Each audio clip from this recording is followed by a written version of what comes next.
Emily, welcome to the Tech Recruitment podcast. I'm super excited to welcome you here because you have so much experience with recruiting and especially IT recruiting. You've been in the recruiting space for 13 years and IT tech recruiting for the last 4 or 5 years, right? So I'm kind of interested to learn more about the tools you use and the strategies. But before we get to those parts, why don't you tell fellow recruiters, what was the transition like from non-tech recruiting to IT recruiting? Definitely. So thank you so much for having me. I'm so excited to talk about tech recruiting in Canada. So in the beginning, like my first experience working in recruiting was as a headhunter, and this was before LinkedIn Recruiter was super popular, before Sales Navigator and those types of things. So I was really, starting from scratch in any area that I was working in, and I was hunting and finding the candidates. So that by far was the most challenging job I have ever had. Now I'm like, "Oh, this is easy."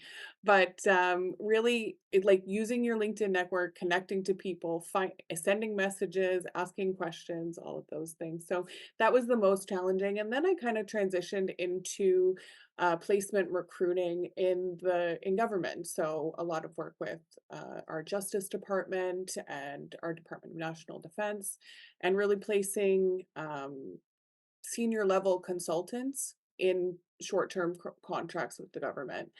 That's when I kind of started to, I guess, get the tech recruiting niche kind of thing, because I was realizing that I was talking to these very technical, very skilled people about the things that they loved, right? Like they could talk for 4 hours if I let them about the projects that they'd worked on and the problems that they solved. And that experience really kind of was the catalyst for me to go, maybe tech recruiting is where I need to go.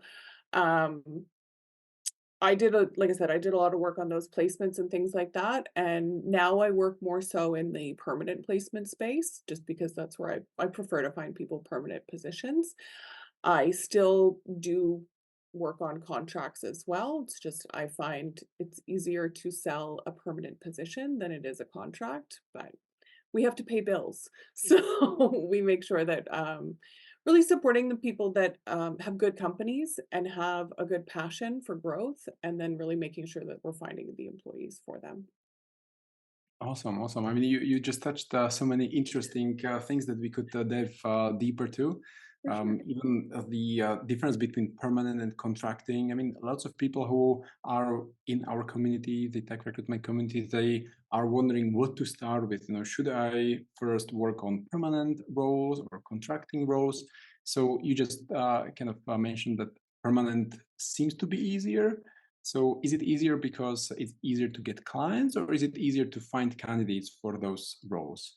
It's easier to find candidates for permanent positions. So if somebody's in a permanent role, it's very hard to sell them on taking a contract, right? Because they're removing that job security, they're removing possibly benefits, things like that. Finding clients that will take contract work is almost a little bit easier because they're like, "Oh, well, I commit to 6 months or a year, and then if they don't work out, then I'm not tied to keeping them." So, with labor laws and things like that in Canada, it's kinda nice. Sometimes they're like, "Oh, well, maybe I only need them for a year." So, it's good to have that transparency, but I definitely find more candidates when I'm recruiting on permanent positions. Awesome. And speaking of these clients and how easy it could be to get a client, based on your experience, then what are some ways to get the first or second client? Just imagine someone who is just starting out, they transition from non-tech recruiting, and they are out there with some new skills they acquire, but they don't know how to start working for a client. I think one of the biggest things for me when I started working for myself is I would tell anybody what I did. If I met someone at a networking event or anything, I was introducing myself as a point of where I wanted to be, not necessarily where I was at in that moment. So I think that it's kind of it's kind of saying, I've done some research, I really want to get into the tech field, start introducing yourself as a technical recruiter. I was really lucky in my business that gained a lot of clients through word of mouth. Mm. So I would have no problem taking on a group of positions to recruit for if maybe 3 of them were tech and the other one was not, but they knew that they had one person working on their business and working on those 4 positions. It's I interesting was because also very lucky too, because I was in Ottawa, Ontario at the time, and the tech sector just outside of Ottawa is huge. So you could throw a stone and probably hit somebody that was hiring somebody with a technical capability. So I did find that that really helped. Like the location was definitely a benefit for me at the time. awesome. And it's so good that you mentioned that we should be just telling everyone what we do. And this is something I struggled with, years ago when I was kind of waiting for the perfect moment, to tell everyone what I'm up to. Like I was waiting for the website to be ready, and then the talent pool to be some meaningful size, and then I was waiting for some testimonials, and I was kind of keeping it under the radar. But Yeah. what you it kind of totally makes sense because then you can get new clients quickly. Yeah. If you're introducing yourself as where you want to be, you will those people will naturally find themselves to you. Mm, If you have experience recruiting, the jump from regular recruiting to technical recruiting is a bit of a learning curve, but start with your connection to people, right? If you know how to build a rapport with a person, you can do that whether they're technical or non-technical. mm, So I kind of have a fun story about how I ended up starting my own business. I worked on a number of contracts and was part of a large layoff and, collecting unemployment and trying to figure out where I was going next. And a previous client called my cell phone and said, "Hey, where are you working now? I have a rec that I need to send." And I'm like, Googled how to register a business and yeah. said, "Here, send it to my personal email and I'll work on it." Nice. So, it was kind of the build the parachute on the way down after you've Mm, already jumped out of the plane, because I was like, "Okay, well, money off of this would be a whole lot better than unemployment, so, mm. I can figure it out." And that turned into, a year and a half, actually, of work for me, and most of it was technical positions. We worked on a bit of a reorganization and a division of skill sets within their team, and yeah, it was kind of the catalyst for being like, "Okay, well, I guess I can do this now."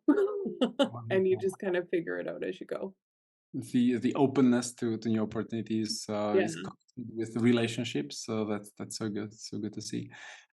What about the niche that you focus on? You focus now on IT, but do you also specialize in certain aspects of IT? Would you say it's easier to get clients if you specialize, or it's kind of easier to focus on IT and then get clients who recruit within IT anything? I think the easiest thing for me was really start knowing my market, right? So if I was seeing a trend with an organization that was doing a lot of hiring, like we're on LinkedIn all the time, we see who's posting jobs, really making sure that you have a connection with what's happening in your industry. I started in tech from something else, right? Like it was a client that already knew me and they knew that they needed to hire. So I'm very sorry if you could hear my dogs in the background. Yeah, Okay, it good. has good noise canceling. Yeah. So one of the things for me was if I can show people what I can do, right? So now I work in the space industry, so I work on with people that build satellites and put things up into orbit and the communication between them. But I really got started in fintech and really showing that I could find somebody with an industry specialty that also had the technical knowledge to be able to support a position. And I think you commented on it before, but like the openness to try a new challenge and figure it out. Obviously, setting really good expectations with your clients on, if this is a fresh search for me, it's not going to be something that we close in 2 weeks. But really having that desire to do research, to learn about it, and immerse yourself in the industry that you're able to get work in. Great. And you mentioned that you work in the space industry. So is this Yeah. phrase something that you also say to your prospective clients? Like, are you kind of clear about this branding or positioning? Like, is it I mean, intentional? it's pretty good bragging rights to say that you hire people that build things for space. Yeah. I think the common thread in that is there's a very high level of security in the work that the people that I hire for the most part do. Mm, So, comparable industries to that would be like healthcare and like fintech and banking and those types of things, because all of those industries continue to need technical professionals, but knowing the difference between finding somebody with like a security knowledge, like knowing how to keep things safe and secure, is very different from somebody that's just working on a website or working on something that's a little bit less secure. I said that word about 10 times, it's but yeah, just important. having understanding the differences in the industry and being able to communicate that to potential clients. So speaking of security, let's say it once or twice again, just to Really get it in there. just to it's a word of the day, isn't it? Yeah. So so what I want to say is because now I lost it with all these jokes. No, but anyway, let's shift gears to something else then. I had a really good Sure. question now prepared, but I lost it with Oh, this. no. um Um, Well, anyway, yeah, I sorry, I realize now. So, you were talking about security, and probably, you part of your job is also to figure out if those software engineers have experience with security or maybe some advanced, aspects of how to use cloud, etc. So, how far do you go in terms of screening the candidate technically? I say I probably dig in about 25%. One of the biggest pieces for me is I want to see somebody motivated to do the work. I want to see somebody that has the ability to solve problems and to really think about, if I'm faced with this challenge, how can I solve it, right? That natural problem solving process, that's one of the most important things for me. I ask some questions to confirm how many years of experience that they have with a certain tech stack, or if there's a deal breaker, we'll start talking about other softwares that might be related to things that they've worked on. But oftentimes you start to get used to how people explain they do their job, and they'll naturally answer a lot of the questions that I'm looking for as they're speaking. So my interview style is very relaxed. I usually ask, tell me about what you're working on now or what you've worked on most recently, and share with me the details, right? Like go into the depths a little bit. And just having them know that they have free reign to talk about what they like, what they do, what gets them out of bed in the morning to get into work kind of thing, talking about that. But then on the technical aspect, I've learned what to recognize. So when I see a resume and it's really surface level, that's kind of on the lower end of the pile because they're probably not going to have that problem solving capability that I'm looking for. If they show me great details, if they lit like I'll tell you, on a tech resume, actually having the details about all of the technologies you've worked on makes my job a whole lot easier because I know what I'm looking for and I know the comparables to be able to know who I need to speak to. So I'm a bit of a sharpshooter when it comes to things like that. Oftentimes I'll do 3 screen calls and find my candidate because I know what I'm looking for, but yeah, I find sharing the more that they share, the easier my job is.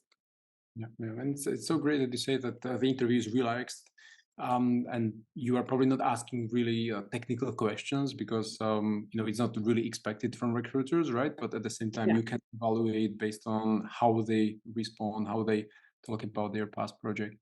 And I then if think too I'll just add there, I do in-depth intake calls. Like, that's been one of the it's been one of the best ways to find new clients because when you know that they're hiring one position, if you can hire for 3 or 4, that works better for both parties.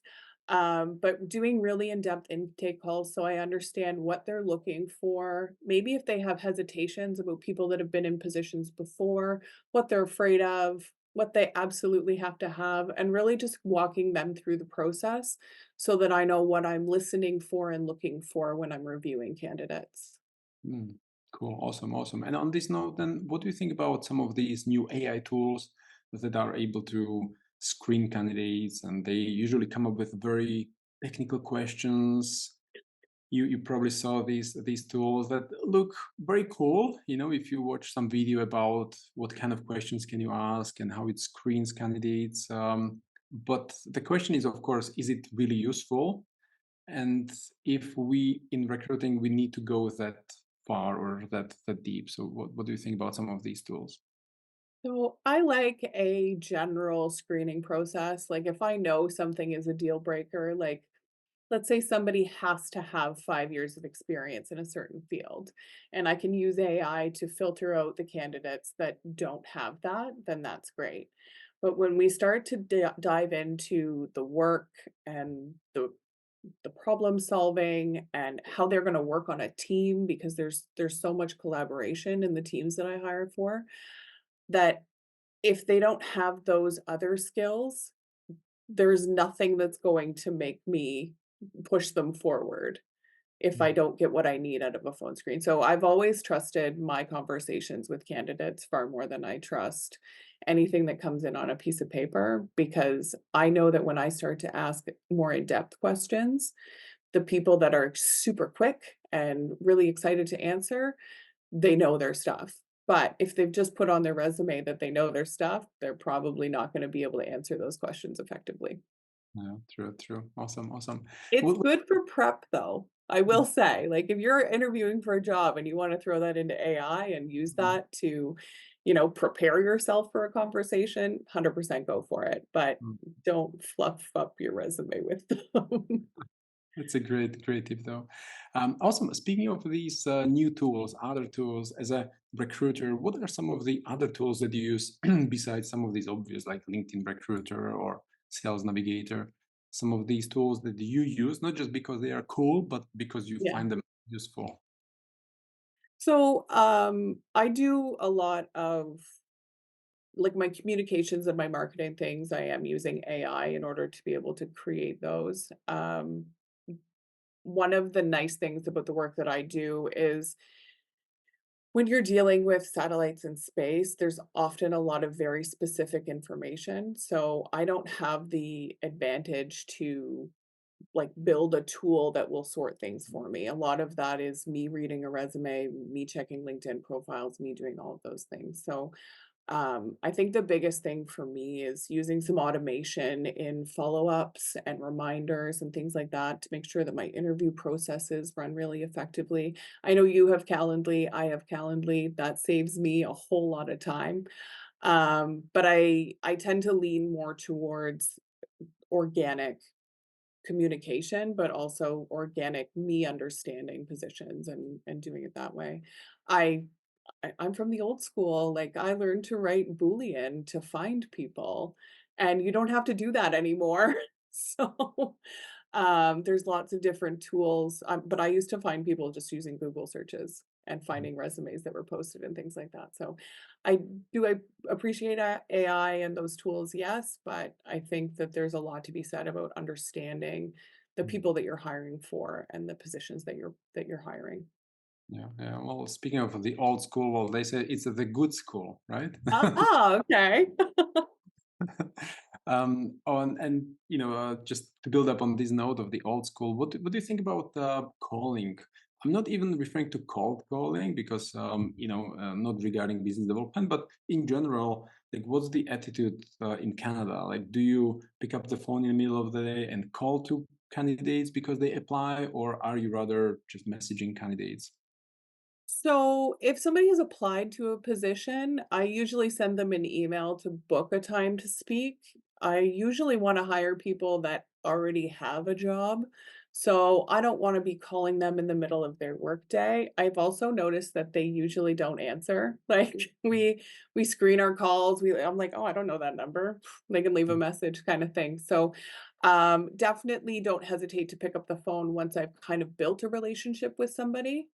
I'll call, leave them a message, send them a text, those types of things. But I find that cold calling can kind of be a waste of time. Um, I do cold messaging on LinkedIn, cold emails if I have that type of contact info. Like if I've gotten a referral, that's the first person that I'm going to email or phone call. But just taking a list and cold calling candidates, not as effective as it was 10 years ago.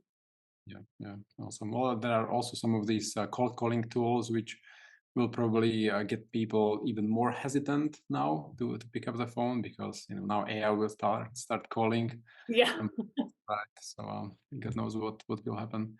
I think once I've had a conversation with somebody, then I'm okay to call their phone number, right? And they've already built a relationship with me. They know I'm Emily, they know what I do.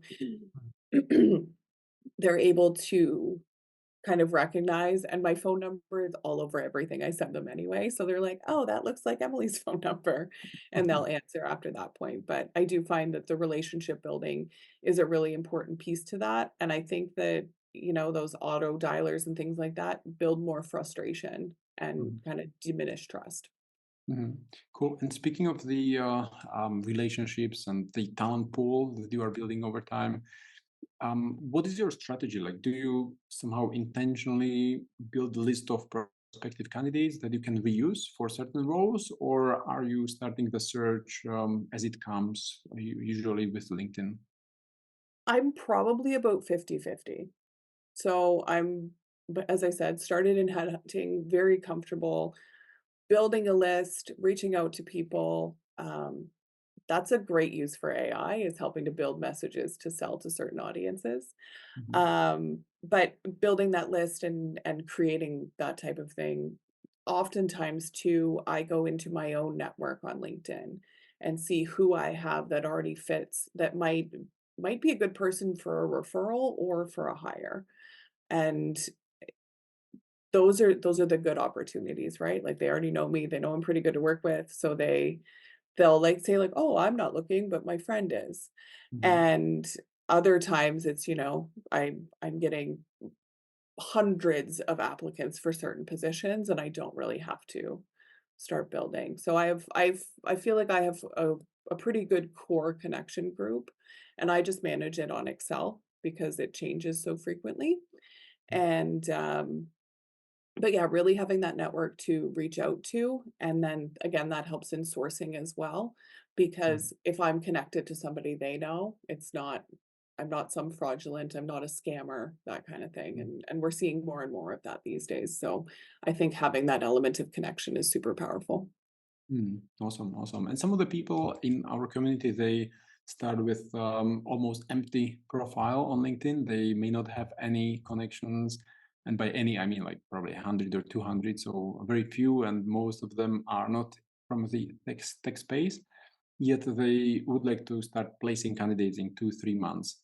Right. So what would be the best strategy that you would recommend for them to build the list or build some prospective candidates, or should they start doing the business development at first, or should they somehow do both at the same time? What would you do if you were in their shoes? I think I would do a mix of both. So I would get myself some business cards. I would build up my LinkedIn profile. I would make sure that I looked like a real human online. I don't think that you have to necessarily start with a website or start with any of those things, but start putting yourself in situations where you have the opportunity to either meet new clients or meet potential candidates. I lived in Ottawa and we have Uber and Lyft and all of those things when I lived there, and so many times I would get into an Uber, and the guy would say, like, you'd have a chat with them or something, and you'd be like, "Oh, yeah, actually, I'm a software developer, I just don't have a job right now." And I'm like, "Oh, what's your name?" Like, "Maybe I can call you later," kind of thing. So, being aware of what's available and introducing yourself as what you are. I always find that the people that come from recruiting first and then transition into technical recruiting have that kind of already built up for themselves, that they have those connections, that they know people and candidates. But yeah, just starting to network and build out the client list and the businesses that you could be working with, you'll know your local area of opportunity, and that's the best place to start. But then also start sending messages to people on LinkedIn and asking for the connection. If you feel like they have a good background and they have a nice profile, say something nice and connect. They don't have to accept, but you can kind of start to build a natural network that way before going into LinkedIn Recruiter. Because that's one of the things that I had to do before it existed was, making connections in the industries that made sense and going from there, talking to people, getting referrals and really doing it that way, and it still works. Mm. Well, and it's just so interesting to see how confident you are in this. But of course, you've been doing it for 13 years, right? So you are kind of probably naturally extroverted person and Yeah. confident the experience. But a lot of the people out there who also join our community, they feel a bit insecure because first they don't know the industry jargon and they feel a bit lost in everything.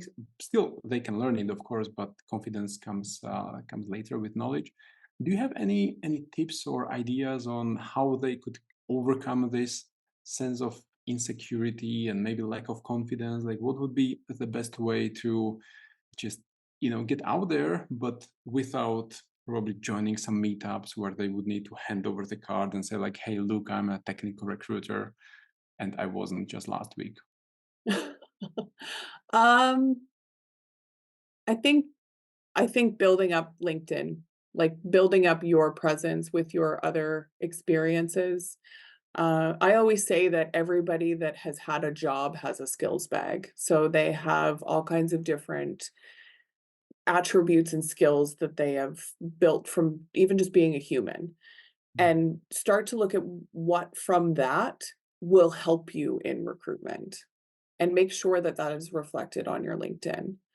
Um, I think that you will face that challenge of you're going to have to get out there at some point. You're going to have to essentially eat the frog.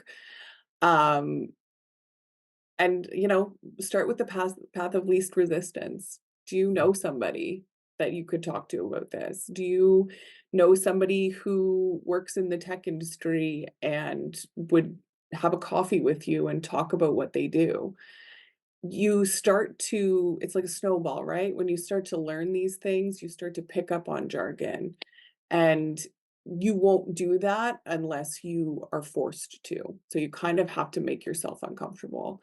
But I I did a lot of work with a lot of different people, so I was comfortable asking them about what they did, and that can really be what starts you in having those conversations.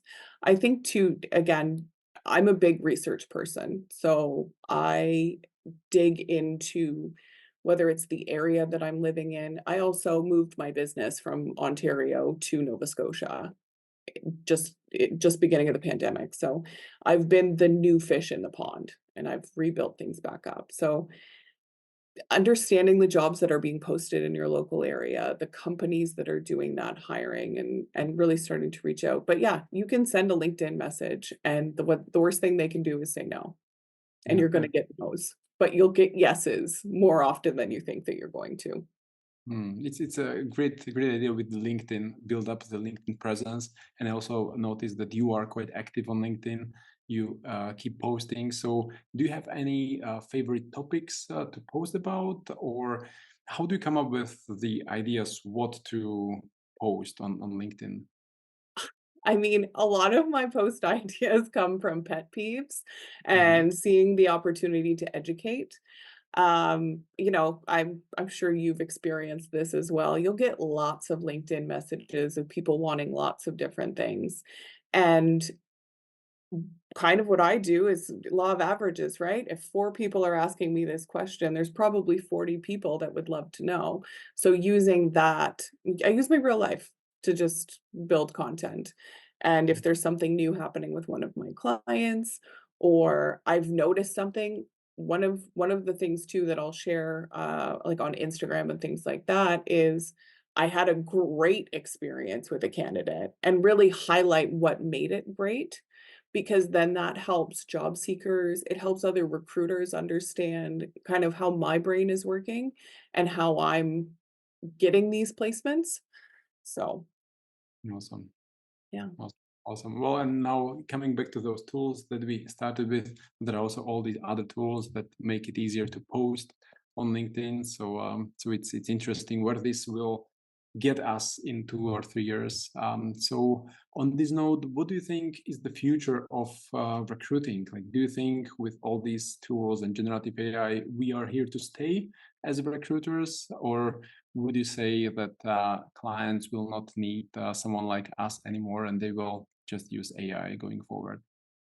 I saw a meme posted by a developer, and it said, like, once once our client can communicate to us exactly what they want, exactly how they want it, AI will take over. But that Hmm. will likely never happen. Like, we need to have that middleman, and I think that's true for recruiters too. I do a lot with the people that I work with on educating them on how to better hire people, how to better retain your talent, how Hmm. to make sure that you're not having a revolving door of new employees come in if you don't have to. And I think that that human element is going to be important. I do think that our positions are going to change. I think we have the opportunity to be more effective and, have more time to share the information that we want people to know. If you're working, I mean, when I worked in agency, I was probably working 10-hour days every day and some on Saturdays and networking events and all of those type of things. And having the capability of AI to give you ideas on creating content and helping you set up things and really having things scheduled for yourself so that if I want to sit down and work on content, it's not I have to write the post and then post it right away. I can kind of block off some time, create what I want to, and share that. Because I think that's what builds some of the connection with people, right? Hmm. Like, I've had people that I've placed at one company and then 3 years later placed them at another one because they knew that I was working on something and that I don't work with people that aren't nice. So Very cool, very cool. Well, so before we wrap it up, what would be your um, final advice or best advice for people who are transitioning to IT recruiting and they would like to be in a position like you are today, a confident senior recruiter who knows what he or she is doing. So, what should they do? What would be your advice for these people? we all start somewhere. Like, this wasn't an overnight thing. It sometimes looks like it. I feel like online, when you see people that are successful, it's like, "Oh, it's only been 3 years," or "It's only been 4 years," and then you look back and you actually speak to me and I'm like, "No, Mm. I've been doing this for 13 years." Um, I think research is a big piece, understanding your market. Talking to people in the industry is a really important piece. That, yes, it takes time and it kind of seems like not a money-making thing, but having those connections will create income for you.